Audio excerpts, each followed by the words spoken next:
Welcome back, ladies and gentlemen, to the Chupacabra's Lair.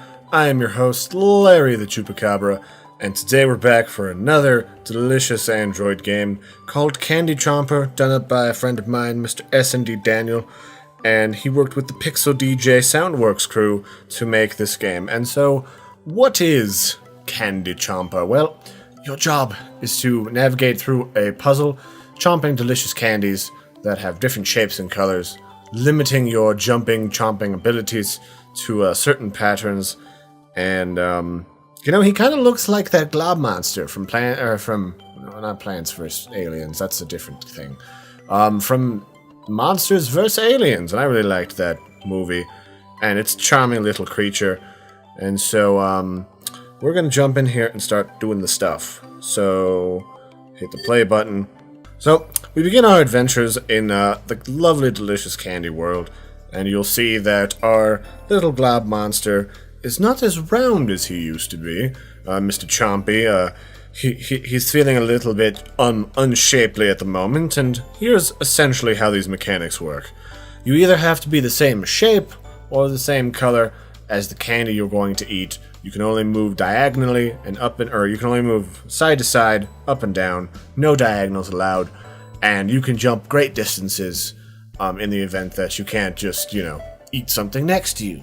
We're very athletic, we double down on leg day, we do in fact hoist, so we've got that going for us. And so, basically, our goal is to eat all the candy without backtracking, because if there's no candy, there's no motivation for us to go back and do the things. So what we're gonna do is start somewhere, and on the easier sort of settings, they kind of do a little swirly around the candies that you're able to jump to kind of help you out when you're getting started.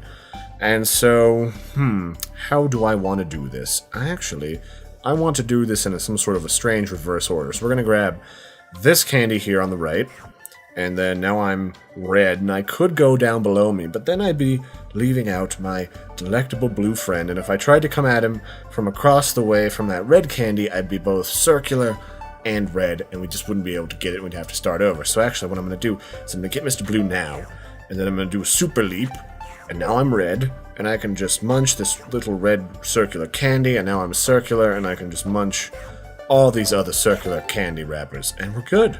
We can move on to the next level. And so, they sort of change in complexity and the different sorts of patterns you have to look for. And so we'll just get started here. This one looks pretty simple and straightforward, actually.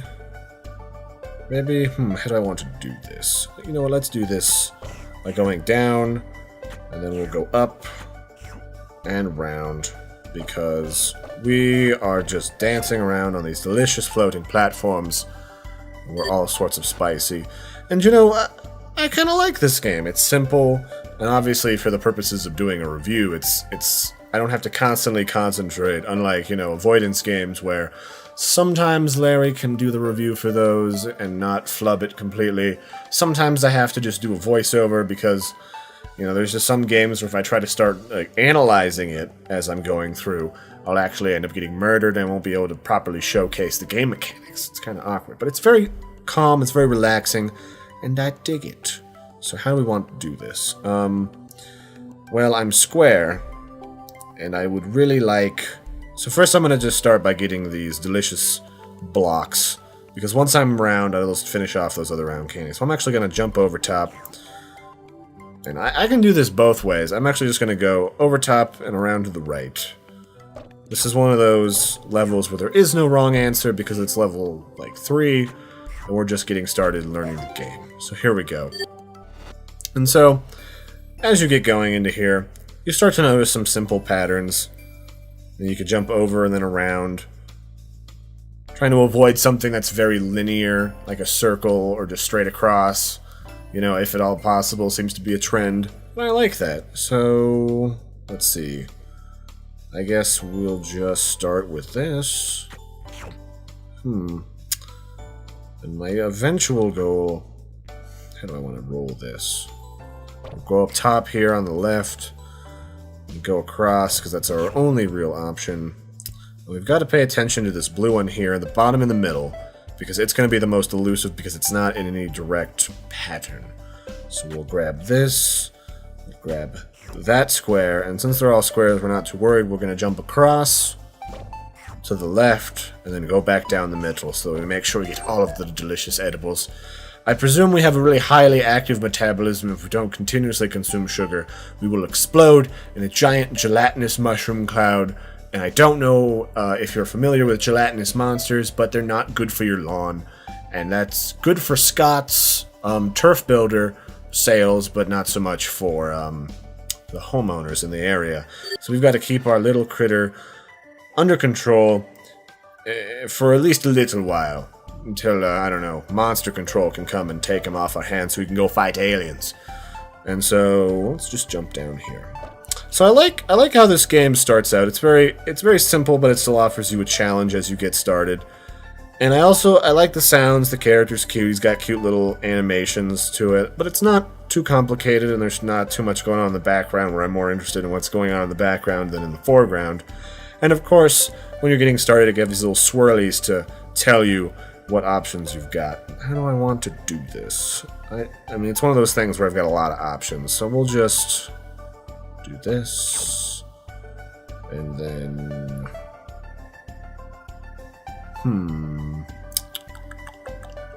guess this, and then this, and then I guess we'll go to the middle, maybe? Don't like my options. Actually, this might... Oh, yeah, this might not work out. See, now if I do this, now we run into a dead end. We get told, oh, well, that's your last chance, champ. And we got to restart. So, in that case, I guess I'll start by going straight to the left.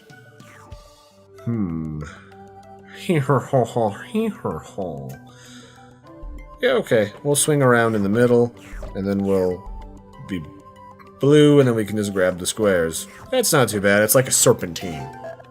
That's not as complicated as I was making it in my brain parts. But if you're having a really easy time of it, eventually the game will, wink at you and say, hey, look at the smiley face button. It's not just to change the expression on your character. You can click the smiley face and be like, well, I'm really happy. It's really easy. Maybe I go to her slightly expression. And suddenly, the board just increased by another axis, well, another row on the edge.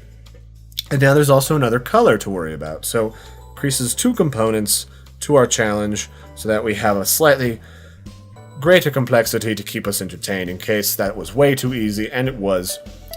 I will actually end up going to one up from this red frowny face that's freaking out. Is often a little bit too much for me, but this is a pretty good place to get started until you're more adept. So we'll just go down to the green, grab the circular candy, hop up here, and start munching our way across. And we basically want to get the squares so we can jump down here, back up to the middle, and across to Mr. Red, and we're good. Delightful. And if you're not quite happy with the challenge, or it's just completely confounding you, these aren't in any particular order. There isn't like a story mission line or anything, so you can just hit this other little square grid button, and it'll reshuffle what sort of level you want to play with. Maybe something with more circular candies, maybe something with more gaps, just less stuff to worry about. I tend to like that a lot, so we'll just go across the left. And a lot of these have more than one answer. It's not like every one of these is going to have a singular answer. S&D Daniel and the crew here seem to put together a really nice algorithm, or some sort of logic that can make a really challenging puzzle that has an answer. So very nice job on that, gents. I really like that. It keeps a lot of replayability when there's a lot of different stuff you can run into. And especially because initially I was like, well, is this all there is? And then I found the happy faces when I burned through like 6 levels like it was nothing. And I was like, oh, there is another level of complexity, and I like that. So we'll just grab this green. Do I want the red cane? No, I'm going to get the green. Yeah, that works. So we'll do... Oh, I'm not going to be able to get that blue one, am I? This is a little awkward. I think I might have schmizzled myself. Uh-oh. That's not good. Yeah, I schmizzled myself. Maybe if I try going down for the blue first. Okay, we've got the blue. Now we can get the red. Yeah, I get the red. I get the blue. I'll get this green. I'll get this other green. I'll get the square. Is this what I wanted to do? I don't know if it is. I don't think this is going to end well. I think I'm screwed again. Yeah, because I end up on green and I can't get that red one. Uh-oh. See, it quickly kind of ramps up in its challenge, so that you have a lot of different ways to go about doing things. So maybe we'll go down to here and we'll just eat this red immediately and get it out of my hair. Jump across there. Try to go up and get these candies. And then we'll go down to the blue and around. And there you go. You got to think very outside the box. And that's the sort of 3D puzzle that I really enjoy. I mean, I'm also kind of a little biased. I'm a sucker for a good three-dimensional type puzzle game.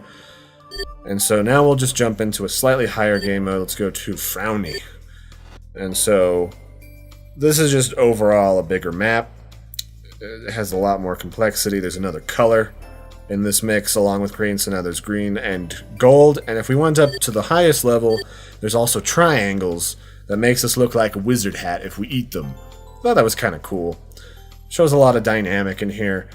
So we'll just jump back to this. Because I'm not quite so ready for the biggest map of all, because there's a lot of stuff. It is really big. So how do I want to start this? I could go to green. I could go to yellow. Let's go to green. What the hizzle? What the hizzle fizzle? Yeah, this might backfire on me, but who knows? We'll grab the red, then up to the green. I want to be able to bounce around and make sure I get all the pieces. Then we'll jump over. Now we're gold. Now we're circular. Now we're red. It sort of just comes to you. It's one of those games that when you find the final piece, it just clicks, and you're like, oh, okay, so I grab that piece, and then I have got nothing but circles left because I'm gold, and I've gotten the last gold, and bacon is happening. It's shooting down from the sky. So overall, I like what's going on here. Couple things that bug me. They're not world-shattering though. They're just there's certain things I like for my own convenience. This game plays vertically on my tablet. I'm currently playing on a Galaxy Tab 10.1, one of the original Samsung Galaxy Tabs, so it's kind of hard for me to find games that play well, that aren't really slow, while also being, really fun. This game plays really well on this tablet. I gotta say, I don't find a lot of really well-optimized games, so nice job on that, Mark. But I would really love it because I'm trying right now to rotate this, and it's just not doing the thing. I would really like a horizontal and a vertical layout. So I like both, because I think this one could be very easily shuffled to face downwards in a horizontal way with the menus on either side, and just have the icons reorient downwards. That's more comfortable for me. And in a cheesy way, it's also a little bit easier to record, but not earth-shattering. I can definitely play around that. It's just the Galaxy Tab is a very funny orientation, and it makes that a little bit difficult. Otherwise, it's got good sound, it's got a fun character. So there's a leaderboard, and there's some achievements if you lock in. You can do time trials. It looks like you can disable the sound, disable the music, and you can go into the question mark for help. It's very simple, straightforward, and gives you a lot of different variations and challenges to play around with and to work up to. I honestly, and I played this game a while back called Spewer, and it was a really fun game where you play as this little goopy creature that vomits to go through and do height challenges. It was made by the guy, I want to say it was made by the guy that made Super Meat Boy and later The Binding of Isaac. And I'm not saying that to directly compare the two, but what I am saying is this is a very cute, lovable little critter, and I feel like you could really build in a story mission to give people who are interested in that sort of thing an alternate sort of path. Not sure how you draw in candy with a story, and maybe a mad scientist is involved. But it's just a thought. I think it lends really well to that, and I had a lot of fun with this. I played this for several hours in the car, driving up with family to go to an event, and it definitely kept me entertained. It kept my attention. It's got lots of little fun animations, little fun pieces, and polish everywhere. And I definitely liked this game. You should definitely check it out. It's great for phone. It plays real well on my phone. Plays great on my tablet. One of the few games I can say is really well optimized on every level. But yeah, nice work, S&D Daniel. And Pxl DJ Soundworks. Love it. Great job. Otherwise, I've been Larry the Chupacabra. And don't forget to like and subscribe, and I will catch you next time. And yeah, toodaloo.